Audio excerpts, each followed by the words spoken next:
भाजपानं काल जाहीर केलेल्या नवी राष्ट्रीय कार्यकारिणीत माजी केंद्रीय आरोग्य राज्यमंत्री डॉक्टर भारती पवार यांची राष्ट्रीय उपाध्यक्षपदी नियुक्ती करण्यात आली आहे। या नियुक्तीबद्दल डॉक्टर भारती पवार यांनी पंतप्रधानांचे आभार मानले आहेत। पक्षाने दिलेली ही जबाबदारी अभिमानाची असून देशभर संघटनात्मक काम अधिक जोमाने करण्याचा विश्वास त्यांनी व्यक्त केला।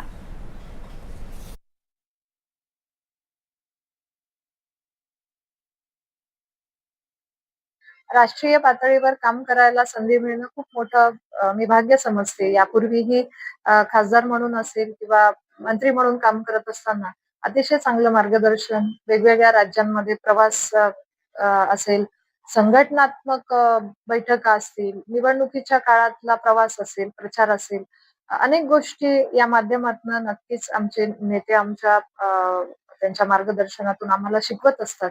आणि म्हणून काम करत असताना एक आनंद होतो, की एवढ्या मोठ्या जबाबदारी देणं आणि त्यासाठी काम करण्याची संधी मिळणं हे खरंच खूप म्हणजे गहिवरलंय असं म्हणलं तर वेगळं नाही ठरणार.